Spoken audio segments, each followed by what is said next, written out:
In today's world, people feel lost in a sea of ideas. Which ones should we accept?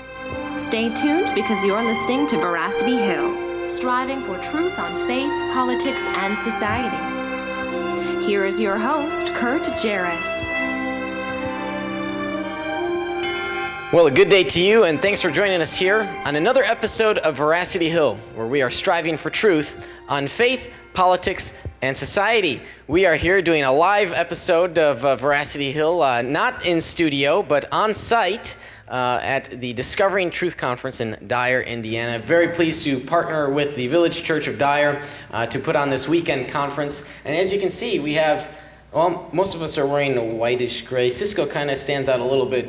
I guess. I like making a statement. Yeah, making a statement. The color, he's got the color there. Everyone else has shades, white or gray or black. So we've got some great speakers here this weekend, and we've had just a wonderful opportunity to present the case for Christianity through a number of different perspectives and lenses and aspects within the apologetics world. And I'm sure you all have enjoyed your time this weekend, I hope. Yeah.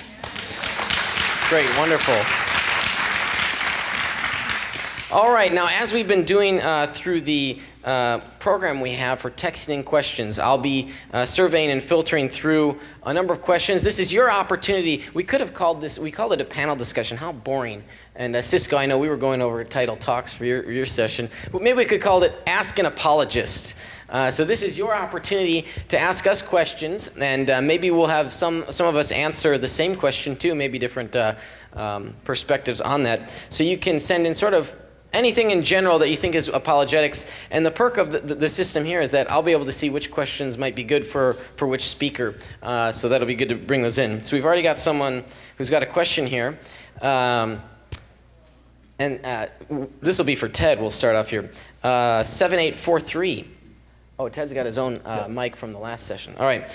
Did the Romans take the Ark of the Covenant as the Arch of Titus shows? No, the Arch of Titus does not show the Ark of the Covenant, actually. Correction, it shows the menorah, the great gold menorah in the temple. We have extensive historical evidence that the Romans did destroy the temple in Jerusalem in the first century from Titus and Vespasian, and it was a father and son.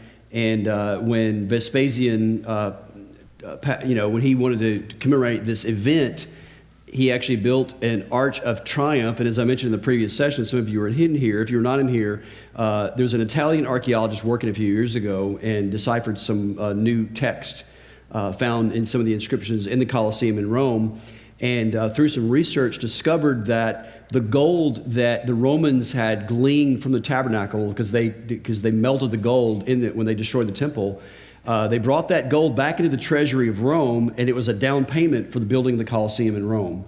And they built the Arch of Titus in Vespasian in Rome, and on the one side of it, it shows the 10th Roman Legion carrying the gold menorah, but it does not show the Ark of the Covenant. We were just talking about that earlier. If the Ark of the Covenant existed in the first century, it likely would have been carried to the area of the Dead Sea around the Essene community. There were three branches of Judaism in the first century. There were the Pharisees, the Sadducees, and the Essenes. And the Essenes had separated themselves from the Judaism in the temple services in Jerusalem, and they even had their own entrance into Jerusalem in the south part of the city. Herod actually built the Essene gate so they'd have a separate gate, and this is historical conjecture. Based on, there's no way to prove this one way or the other, but if the Ark of the Covenant existed at all in the first century during the Roman period, then it would have been possibly taken by the Jews in Jerusalem to the south in the Dead Sea area where the Essenes were, and they would have asked the Essenes to go hide this because the Romans are coming. And the reason why we know that, or the reason why we think that may have been the case, is because of something called the Copper Scroll. The Copper Scroll was one of the latter discoveries of the Dead Sea Scrolls, and it describes some of the temple artifacts that were hidden by the Jews in the Judean wilderness. These things have not been found yet. So if it did exist, it could still possibly be out in the desert somewhere. So I personally, honestly, I'm a little skeptical of whether or not it even exists. But that's my opinion. Time to start digging, it sounds yes. like. Yeah. I'm forgetting here for our our viewers on Veracity Hill, they might not know who these faces are, so I figured I should do brief introductions. We've got Ted right at the end there, working this way, David Montoya, Cisco Cotto, Gene Calderon, Mike Lacona, and myself, Kurt Jarris.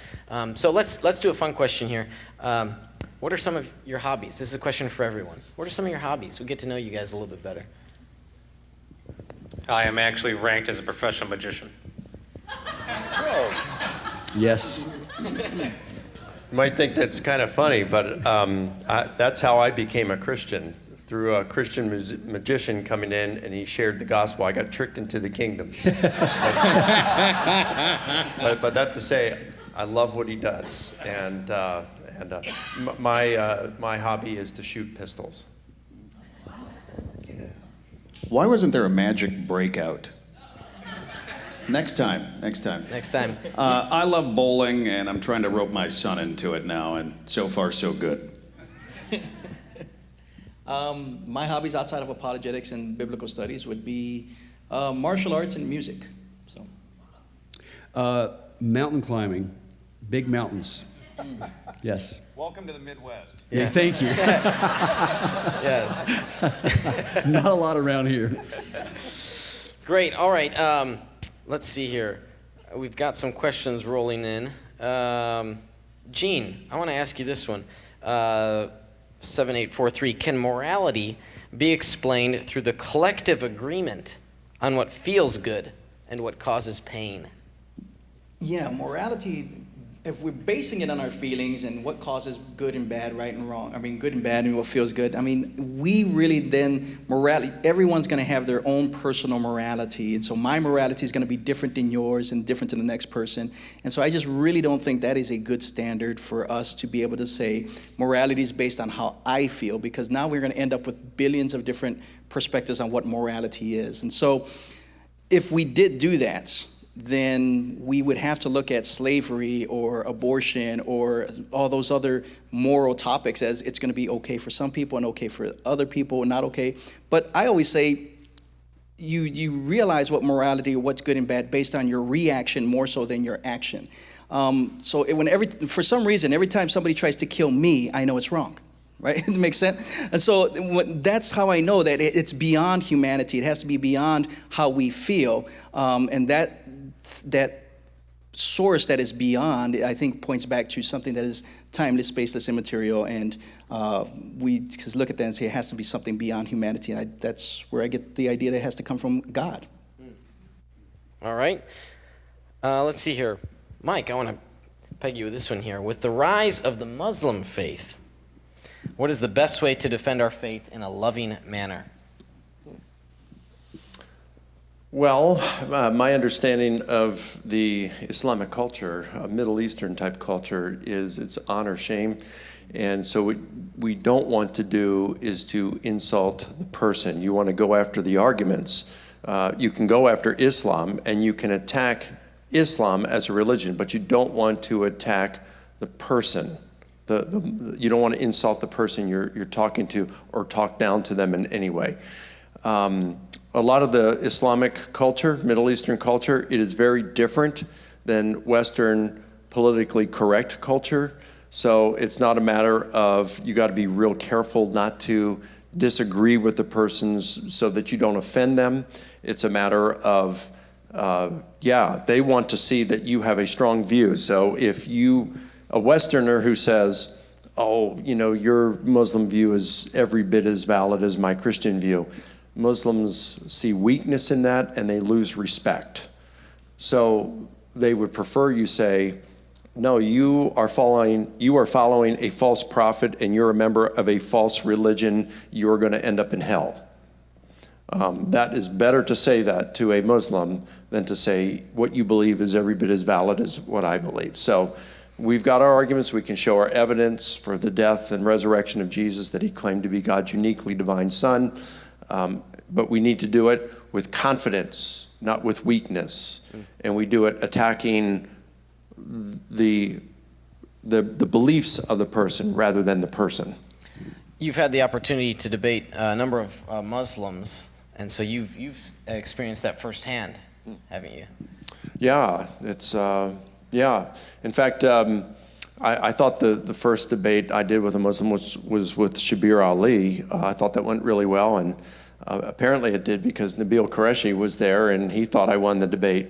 But I did have a couple of people say, you made a mistake, you were too gentle on Shabir, and you need to come down harder in your next debates, and so I did.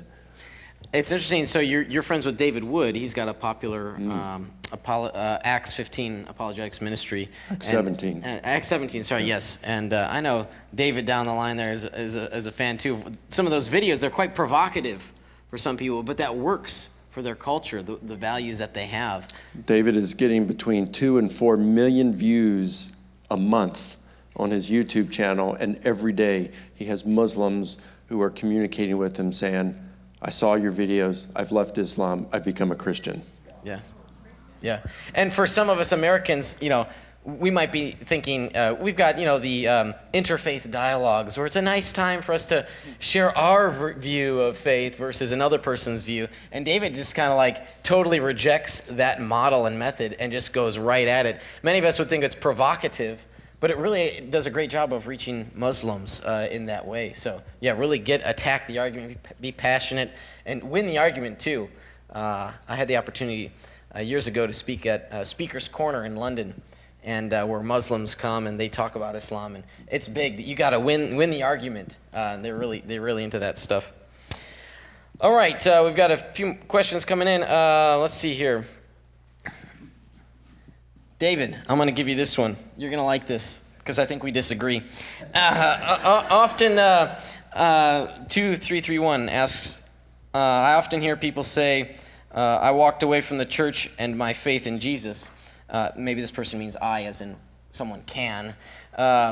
Is this possible? Can you lose your salvation? So a typical response that I have is, when were you born? I was born on July 24th, 1985. Can I go back and be unborn? It's a ludicrous question.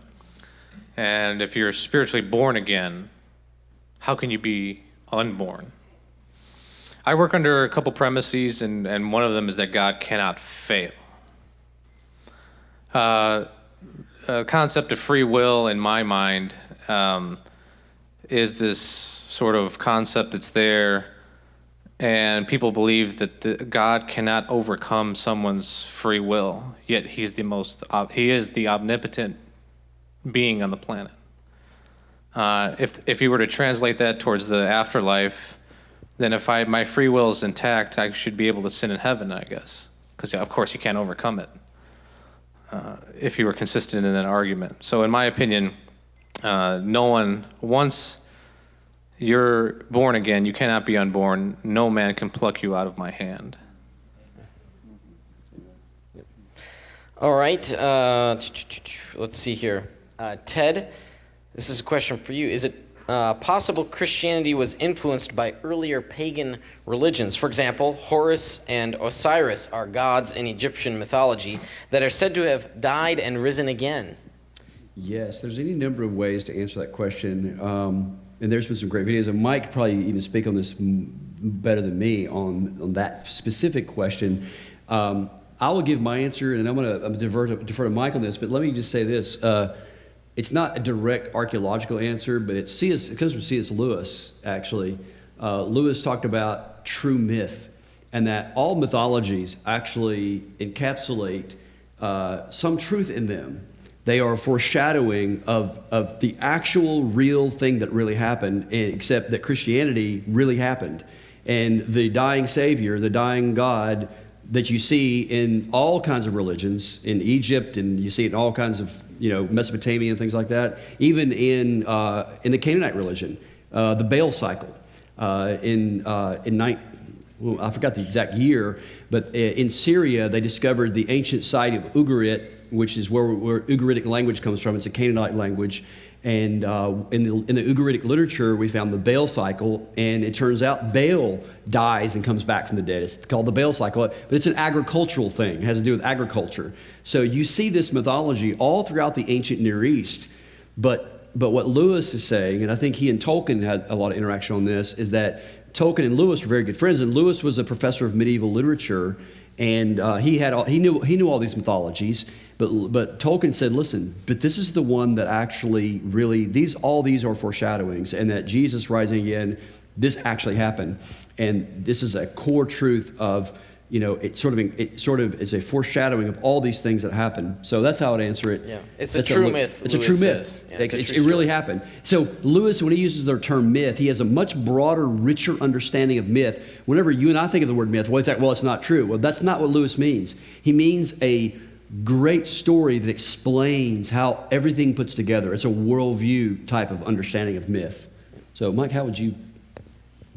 Oh, well, thanks. Well, I have a lecture, I do this where I give 6 reasons to reject that. Actually, we can even give more, and you're right, absolutely right about the agricultural cycles when it comes to dying or rising figures in the ancient Near Eastern Mediterranean religions. If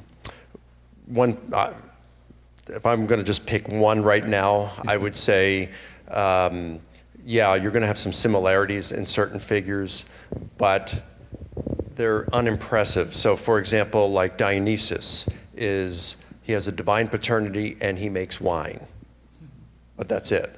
And then you have Thor, his life was threatened at birth, but that's it. And then you have Asclepius, who was known as a healer, but that's it. And then you've got Apollonius of Tyana, who taught the immortality, and then they'll say, well, he was raised from the dead, but there are conflicting accounts. One says he died, another says he didn't die, and then the one that says he died, well, the appearance was he appeared to one of his followers in a dream.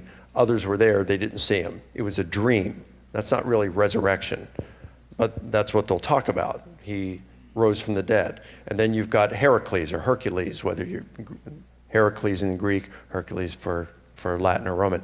And he was sick, he was dying, he was losing his power. And so he builds this great fire, and then he jumps on it to burn himself up, kill himself.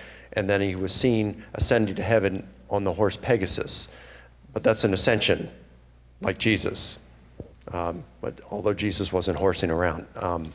So when you look at each of these figures, what they did, they're not really good parallels of Jesus. So what you have to do is you have to combine all of them together to get a composite figure to look like the one Jesus. Mm-hmm. And the reason that is not impressive to historians is you'd look and say, well, what would be kind of a modern example? Well, what would be, you take Abraham Lincoln, who was a tall, lanky Illinois senator who was elected to president twice.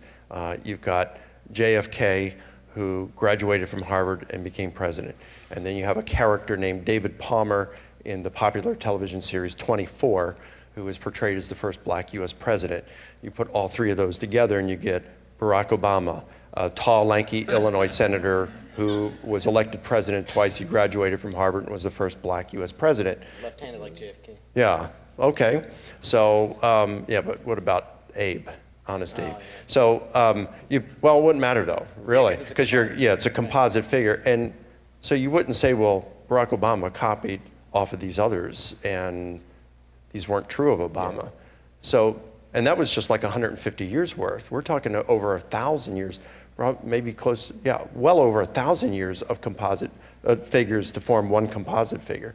So that's just one reason you've got that is tied to the agricultural cycles is another, and I could give you several more reasons. Yeah. And Jewish folks wouldn't have much of any reason to draw from pagan traditions. But even if they had, like you said, it wouldn't, the event could have still happened. Reminds me of a ship that sank. Maybe you could tell that story too. Well, I'll give an even better one. We're all aware of a plane that took off from Massachusetts early one morning after 10 o'clock. Shortly after 10 o'clock in the morning, it flew into the tallest skyscraper in the world in New York City, between the 78th and 80th floors, killing everybody on board. You know what I'm talking about, right? It's when the B-25 flew into the Empire State Building on July 28th, 1945. You see, well, that didn't happen, right? Yeah, it did happen. You can look at photographs of the aftermath on it. So you can find parallel details in just about anything. So the ship that you're talking about, we know of an ocean liner about 100 years ago. It was considered unsinkable, And on an April cool evening, it was sailing across the Atlantic, going too fast. It hit an iceberg, and the unthinkable happened. It sank, and more than half of its passengers. Let's see, the name of that. What was that? It was. Started with a T, right? Yeah, the Titan. Titan. In a novel titled Futility, The Wreck of the Titan, written in 1898, 14 years before the Titanic sank. You wouldn't turn around and say, well, the Titanic didn't happen. So you can find parallel details in just about anything. Okay, Cisco. When studying apologetics, and maybe I think a number of us might answer this, very practical question, great question. When studying apologetics, how do you keep yourself from falling into a dry intellectual faith, resulting in not caring if others come to know God, but just wanting to show off your intellectual prowess? I don't know that I have intellectual prowess. That's a good place to begin. I think whether it's apologetics or even when I was just in seminary training to be a pastor, if you're really in school for any reason, even if it's not a specifically religious purpose, it's really easy for knowledge to puff up. The more we know, the better we feel about ourselves, the more superior we can feel when we talk with other people about whatever the subject is about. And so it's just a matter of, in order to stay humble, regularly asking God to grant us that humility. When it comes to apologetics, if you're just in it to win an argument, to feel really good about the fact that you know something someone doesn't, or that you can show them up in front of a crowd or in front of their friends, well, you're in it for the wrong reasons. We get into this, and I think I can speak for everyone here, we get into this because we desperately want people to know Jesus. And there are questions that are keeping people from even entertaining the gospel. And so if we can get some of those questions answered so that they're open to hearing the gospel, then that moves them one step closer to faith in Christ. If we keep people at the forefront and souls at the forefront, I mean, these are eternal souls, and that's the reason we're doing it. I think it's the only way that we're going to be able to stay humble and have it not just be an intellectual exercise. Yeah, I mean, he nailed it. I mean, there's not much more to add to that. I've been involved in apologetics professionally since 2003, when I graduated with my master's degree in apologetics. And I taught in Bible college. I've been in it, and Mike has too. You're steeped into it. You meet all kinds of personalities, and I've had students, been a pastor, I've been a professor. It is true, knowledge puffs up. It's a fact. You start learning this stuff, you're like, wow, this is amazing stuff. You don't realize it, but it's very easy to be prideful, very easy to be prideful. And one of the things that I would encourage my students to do, encourage myself to do, is to stay grounded in the Word of God, stay grounded in God's Word and the Psalms, and ask God to continually make you humble, and He will. Remember, I don't know the exact quote, but Augustine wrote years ago, and I think it may have been one of his other writings, not the Confessions and not the City of God, but he was talking about young men and learning the God, and he says, remember, gentlemen, humility, humility, humility. It's humility. And even 1 Peter 3:15, always be ready to give an answer with gentleness and respect. So it's in humility that we give these answers, not in pride. And there are people who want to win the argument. And I think we should caution against just winning the argument. You can win the argument and lose the person. So always keep the person at the forefront. Pick the person you want to win the person. And there are people who want to win the argument. And I've been there. I'll tell you one quick story. My first class in philosophy I ever had, I was in the Air Force, and I was getting ready to get out. And so I started taking some classes, and I took a philosophy class from a junior college. And I was a zealous Christian. I love God, and I was going to defend the Bible at any cost. And it was a logic class.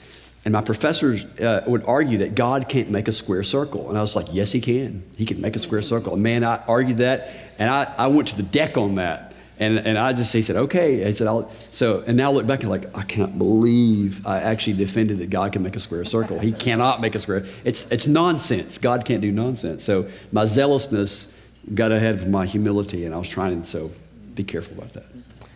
You referenced Augustine or Augustine as some... Augustine. You know,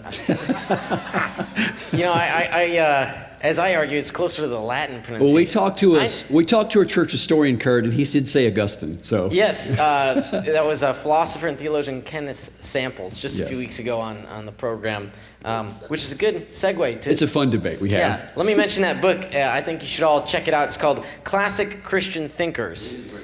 Great book of 9 of Christianity's greatest defenders. Augustine. We got Lewis. We've got all sorts. Aquinas. Some wonderful Christian thinkers from history, and it's just a great opportunity. So I want to encourage you to check that out. You can go to reasons.org/veracity to check that book out. It's a great first step towards discovering a richer, fuller, historic faith for you. So check that book out. We've got some other questions here. Gene, how do you respond to or engage with an honest atheist, one who knows he holds to his belief by faith? An atheist who holds to by faith. I think that's most of atheists, isn't it? They don't have the evidence on their side, so they have to take it by faith. But how do you engage? I think it kind of falls into what we were talking about earlier, just a question ago, is that one of the things that we need to have as apologists to be able to reach the unchurched or the people who just deny Christianity or any faith-based religion is we genuinely have to develop a relationship with them. I always say you have to love the people that you're trying to reach, even when they're going to hate you and hate your ideas, ridicule you, mock you, try to shut you down. You have to love them, and that is hard because we take that personally. So we need to know I can't take their attacks personally. They're attacking the idea, but I need to develop a relationship with them. I may not be able to witness to them. I may not be able to share the gospel with them, but when they genuinely know that I care for them, they'll allow me to speak my ideas or allow me to speak into their lives or share life with them, and eventually they're going to be open to hearing more of my ideas. And I've experienced this several times on college campuses where atheists who come to shut me down realize I'm not out to win the argument. I'm out to develop a relationship, love on them, and win the person. So that's one of the philosophies we have. I'd rather win the person than win the argument. Eventually, the argument comes. Let me ask a follow-up Sure. of you, and then I also want to hear Mike's answer this. You guys get the chance to be on college campuses quite a bit. What do you think is the strongest argument in favor of atheism? And then how do you respond to that? Without sounding too prideful or puffy, the strongest argument for atheism, honestly, I would say would be ignorance. They don't know what the They just say, we don't know. No, actually, they don't know what the real scientific, historical, or philosophical reasons are. There's a lot of the arguments that they present that are just false, and they're holding on to them with such passion and such desire, and I think it's because they would rather want that to be true than digging deeper and to realize that what they believe is actually false. And so I believe it's their own ignorance that's keeping them there. Maybe I misphrased it. So if you had to say, be an atheist, what do you think is the strongest reason or evidence for atheism? Sorry if I phrased that. Yeah, no, so for them it would probably be the problem of evil and suffering. Why hasn't God fixed everything yet? Why do I still have to struggle? I'm a nice guy, I'm a good guy, I'm just trying to be educated and share the truth with the world, and because I have to struggle, we're in a culture now where it's a hypersensitive culture. I should be able to be privileged, or I should be able to not be oppressed, or I should, and so that really messes with their idea of how the world ought to be. They know the world's messed up, and they think it's because of oppression and whatever. Yep. You know what I mean? It's because of their feelings, basically. So how would you respond to it then? Usually people reject Christianity because of their false perception of God. They really don't know who God is, how he works, why the world is the way that it is. So the reason why they're so passionate against it is because they really haven't come to know what it is in the first place. Or it's been portrayed to them wrong either by a Christian or an apologist. Most people don't like Christianity because of a Christian they ran into. Most people don't like apologetics because of apologists they ran into with our big heads and arrogant selves. But when they find somebody, and again, I've run across people like, they haven't talked to me the way you do. For some reason, you let me share this and you understand where I'm coming from. And it's like, because I know who you're talking about and I'm sorry you ran into them. And that's usually where they're stuck. They're stuck in there because of that. Yep. So, do you want to follow? Mike, strongest argument in favor of atheism, you think, and how do you respond? Yeah, I think I agree. It's the problem of evil, like you lectured on. The problem of evil, pain, and suffering. You know, why? You know, we wouldn't want our kids to suffer. We do what we can to keep them from suffering. We do whatever we can, but God doesn't seem to do that. You know, he seems to allow that suffering even when he could have prevented it. So, I mean, we have to just admit that. And but, you know, then you come to the realization, you know, this is God's world, and, you know, he doesn't live for us. We're supposed to live for him. He is the king of the universe, and he's got his reasons. And sometimes he taps some of us on the shoulder and says, there's a specific thing I want you to do, but it's going to require a whole lot of suffering, and you're not going to like it. And it's not even necessarily for your benefit. It's for my kingdom. And that's when we have to say, yeah, your wish is my will. Because this is your kingdom. I'm your servant, whatever you want. You know? And we don't have to understand everything about God. But I do think Plantinga's free will defense was a pretty good answer. To say, you know, we've got sin, God gave us free will, and we can't think, there's no way that everyone with free will is always going to choose right all of the time. It's just not going to happen. So the atheist is going to have to show that on balance, that there is another world, a potential, or that we don't live in the real world in which, or that our world isn't a perfect balance of the maximum amount of good with the least amount of evil. And of course the atheist can't do that. Yeah. Just want to add, amen, Mike. And I just want to piggyback on a little aspect of what you said. It's the fact that God can even take evil and turn it into good. And the most incredible, heinous example of evil that's ever been perpetrated in the history of the world was the crucifixion of Jesus. He didn't deserve it, but it turned out for the salvation of the entire world. The precursors of that in the Old Testament, Joseph's brothers sold him into slavery, and Joseph said a profound statement: you meant it for evil, but God meant it for good, for the saving of many lives. But perhaps, in my opinion, and this sort of touches not directly but indirectly on this question of the problem of evil, and that is this. And this is from in-house, in the Christian house, in our house, in our faith. You know, it's Job's statement in Job: even though he slay me, I will yet trust in him. Will we trust God even in the face of suffering? And we're going to suffer. We get this idea that life is going to be a bed of roses, and it's not. Sorry, Joel Osteen, you can't have your best life now. It's not in the scripture. But it is, you know, God wants to make us holy. We want to be happy. We're on a happiness quest. But God is trying to make us holy. And that's what this life is about. This life is to make us into the image of Christ. That's what sanctification is about, is to form us in the image of Christ. And I don't know if I can speak for all these guys, but I have been down some hard roads in my life. I've hurt people that I love, and I've been hurt, lost my dad 3 years ago, some horrible things, but yet I can still see the grace of God, the mercy of God. And so we as Christians, in our worldview, we can understand this. And in the atheistic worldview, they have to admit that there's really no ultimate meaning to any of this stuff. The Auschwitz and all the evil, horrible, horrendous things in history. If there is no God and there is no ultimate meaning, no ultimate goodness, none of that means anything. There's no meaning whatsoever. It's just meaningless suffering, as the writer of Ecclesiastes would say.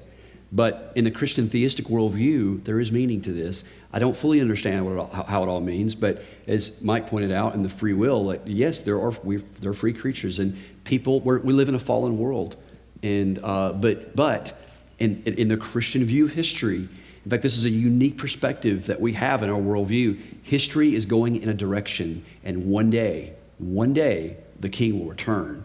The curtain is going to drop, and the end of the story, and all will be resolved, and he will judge everyone, living and dead, saved and unsaved, and it will all come out, as my grandpa would say, it'll all come out in the wash.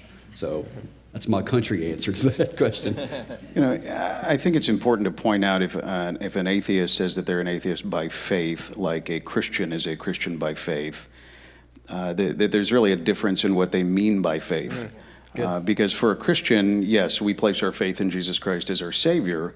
But as you've been hearing this weekend, and you've probably read books and listened to podcasts and everything, there's lots of evidence for what we believe in Christianity.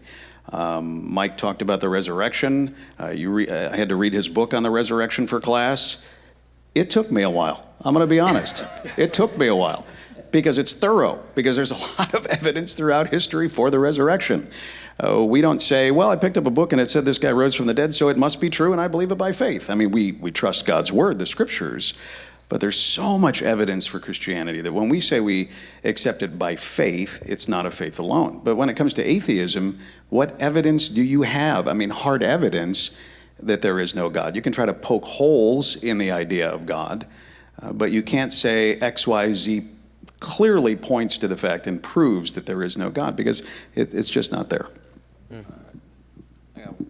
I like canned answers. You guys know this. So at that clock back there says it's 2:44.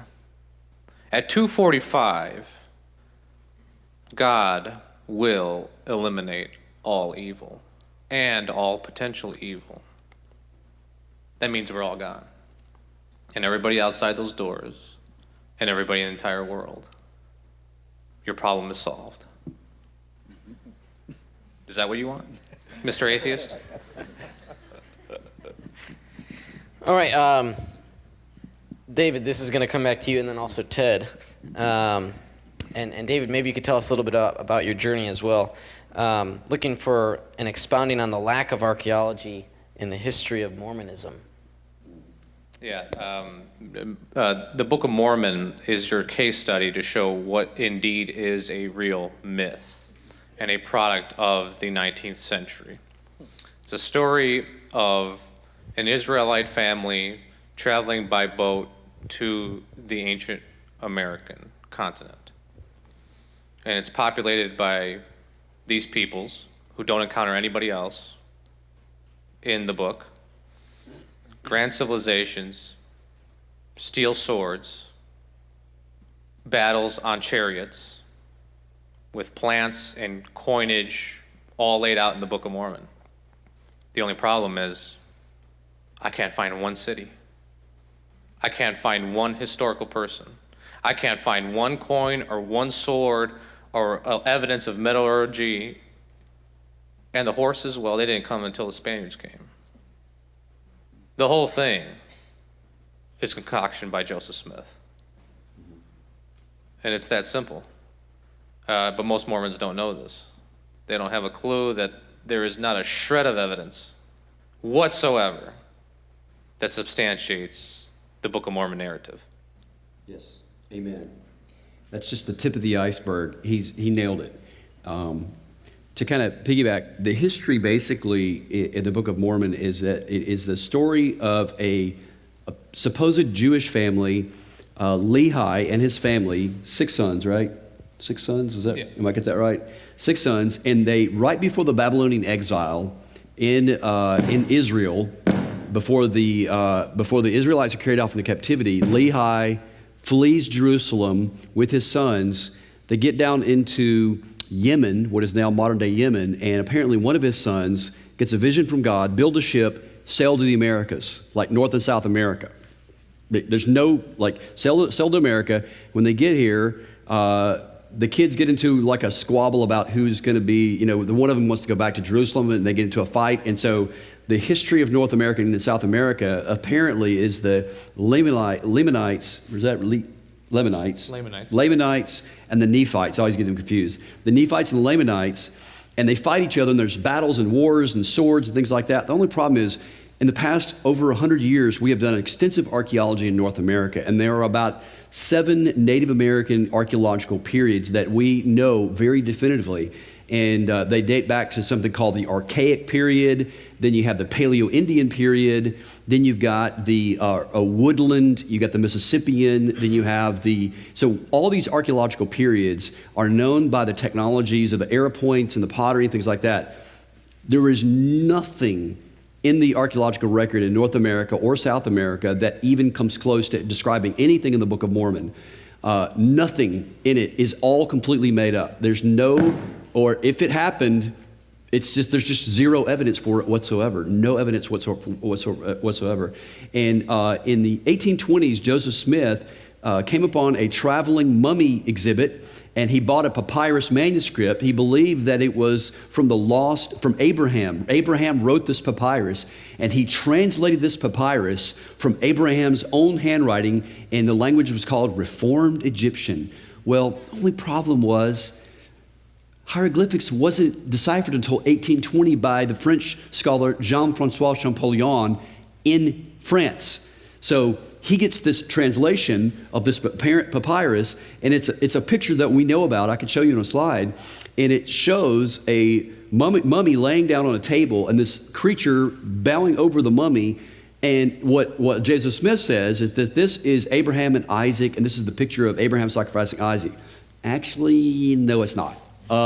This is actually either Osiris or the god Anubis. This is from the Egyptian Book of the Dead. No Egyptologist at all will substantiate Joseph Smith's interpretation of this papyrus. In fact, you can see it. You can actually translate the Egyptian hieroglyphics, and they have done it. And what the Egyptologists say is completely contradictory to what Joseph Smith says. So why this is important is, here's why this is important. And he's got an amazing story.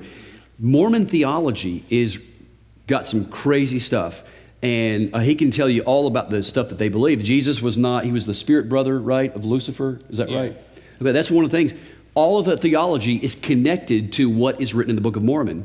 And if you cannot back it up historically, then I think you should by default discount everything it says theologically, apart from the fact that it completely contradicts what Scripture very clearly says. The most interesting thing about this whole scenario, this is just an interesting, weird period in American history, is that in the late 18th century, early 19th century in America, in Palmyra, New York, which is where Joseph Smith was from, there was, you guys have heard of the Great Awakening? So there was a great revivalism was going on. Methodism, the great circuit riders like Jonathan Whitfield. So there were all these great revivals going on. It was at that time that God and Jesus appeared to Joseph Smith and said that they're getting it all wrong and that you are the one that's really saved. They got it wrong. 3 years later, he's visited by an angel called Moroni. That's his name. He says, hey, Joseph, there's some secret books hidden in a hill. I'm going to show you where they are. And he took him and showed him where they were, and he just made up this whole thing. And so this is where it comes from. So for the archaeological evidence? None. Zero. No archaeological evidence whatsoever. See, I think this is where, and this is, apologists need this reminder. Just because you can show that there's no evidence, just because you can show there's no historical foundation, or that theology is flawed or a holy book is flawed, is not necessarily enough to lead people out of a particular religion. Right. There are plenty of Mormon, even Mormon scholars who acknowledge, yeah, you're right, there's no evidence for any of this. And I think that points to, for apologists, just because you win the argument doesn't mean the person's going to become a Christian. It also means they're not going to leave their faith. And some of that is because of the relationships that they've built within that faith group, where they don't care if it's been proven that it's not true. These people are nice to me. This is my family. These are the people I hang out with. They care about me. And so I'm going to stay in this religion even though it seems like it's not true, because all my people are here. So winning the argument, it's important to be able to tell the truth and to show them the truth, but that's not always enough to win them over to the gospel. Yep, good. Texter 0387 brings up Titus 3:9, but avoid foolish controversies and genealogies and arguments and quarrels about the law, because these are unprofitable and useless. Can we get to a point where using apologetics becomes foolish because the person just doesn't care or gets emotionally upset? So I certainly think, that's right. There are cases where we need to be discerning. I've talked about how apologetics is both a science and an art. It's a science because you memorize the facts, you even learn the arguments, but how you apply them is where it takes discernment. Someone might be angry or bitter. Maybe they've experienced evil and suffering in their life, so they're angry at God.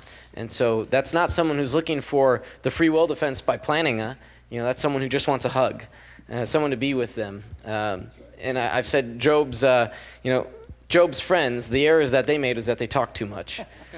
So that was their problem. Question here for Mike. Jesus said it's easier for a camel to go through the eye of a needle. Was it used as a metaphor for a very narrow gate opening in Jerusalem? I've heard that. I'm not sure. Is there a I've heard something. I've heard something about a translation issue about camel, and on that point, is there something to the Greek that it could be translated otherwise? Yeah, I've heard both views, that it is referring to an entrance, a very small entrance, and that was called the needle. And then I've heard that, no, it's not it. This is just a vivid word picture that anyone would have understood. And it's nothing that I've really looked into in depth, so I don't know. That's one of the things I appreciate about Mike. Very authentic in his pursuit of the truth, and unashamedly so. So thank you. Thanks for that. All right. Do we have any final questions from the audience? We do have a microphone. We've got a few minutes. We've got a question up front here. Okay.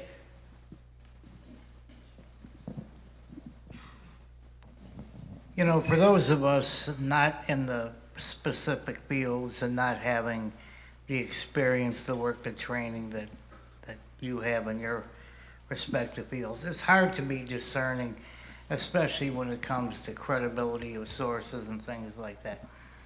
Now, we've heard a few examples in the field of philosophy, or maybe that's not the right word, but archaeology too, where there are people that are just diehard doubters, Bible deniers, etc. Can you name any people or the institutions that send them that they're not Christians, they may even be atheists or agnostics, but at least make an attempt to be more open-minded, fair-minded, honest when they're assessing things from when they're doing their research, they just don't discount the Bible a priori. Non-believers. I don't know. I'll tell you, there's one scholar, though, that I really look up to. We don't see eye to eye on a number of things, and he would be more of a liberal Christian persuasion, and that's Dale Allison, who teaches it at Princeton. But I think he's a very objective, open-minded guy. I appreciate his scholarship. Like I said, I don't agree with him on a number of things.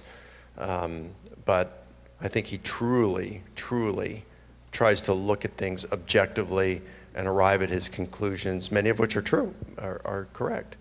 I like T.N.D. Mettinger. I don't know much about him. I don't know if he's a Christian. He wrote the book, The Riddle of Resurrection, where he deals with dying and rising gods in the ancient Near Eastern Mediterranean world. In there he says the universal consensus among scholars today is that there are no dying and rising gods in the ancient Near Eastern Mediterranean world that predate Christianity.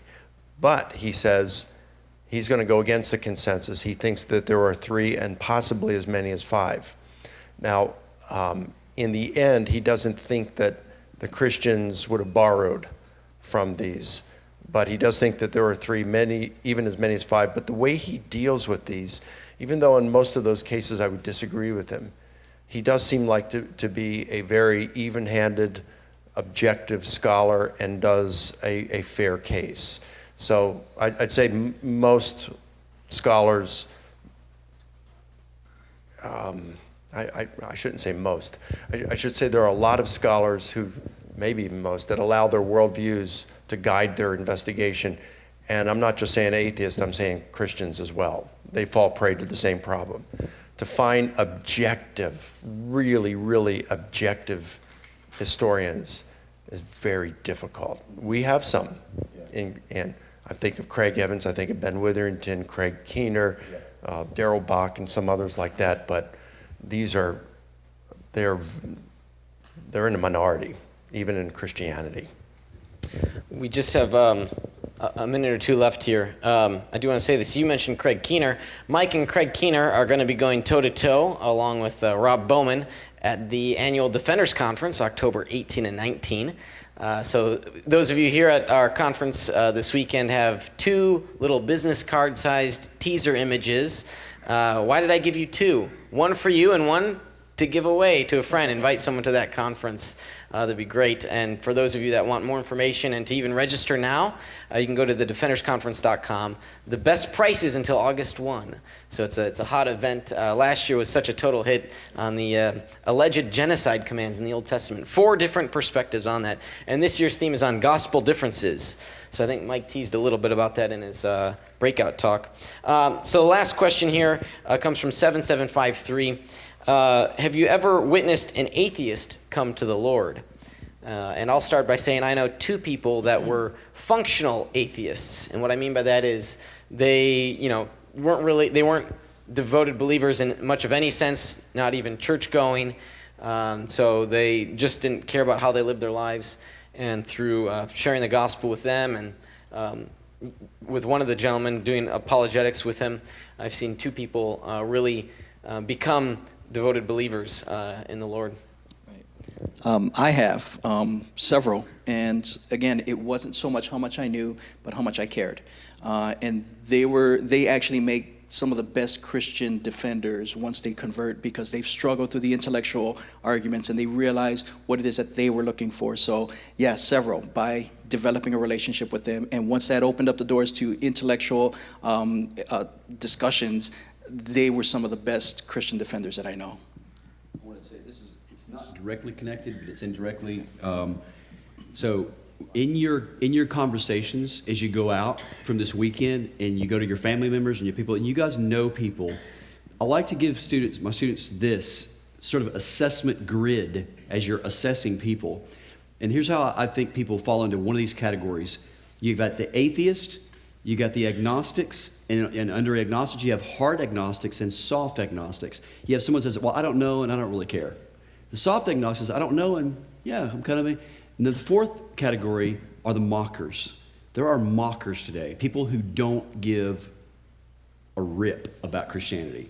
They don't give anything about Christianity. You are under no obligation to give them anything. In fact, don't argue with them. You're just going to just get deeper and don't even, there's internet people maybe on Facebook, and they just don't, no matter what you put, they will argue with it. That's a mocker. You're under no obligation to talk to them. But people who are genuinely open, people who really, really want to know, that's the people you want to cordially deal with in a loving manner. And then you've got the ones that just don't care and you can't. And then you got the atheists. So I don't know how that's a good grid to look at. Good. All right, well, that does it for our program today. I'm grateful for the continued support of our patrons. Those are folks that just chip in a few bucks each month to help Veracity Hill continue to go and grow. I'm also thankful for the partnerships that I have with our sponsors. They are Defenders Media, Consult Kevin, The Sky Floor, Rethinking Hell, the Illinois Family Institute, Fox Restoration, and Reasons to Believe. And I want to thank our panel of guests today on our Ask an Apologist Anything panel. And last but not least, I'm grateful for our technical producer, Chris, for all the fine work he does. I can't forget about Chris. And last but not least, I want to thank you for listening in and for striving for truth on faith, politics, and society. You've been listening to Veracity Hill, striving for truth on faith, politics, and society. This is a listener-supported program. For more resources, including past shows, visit veracityhill.com.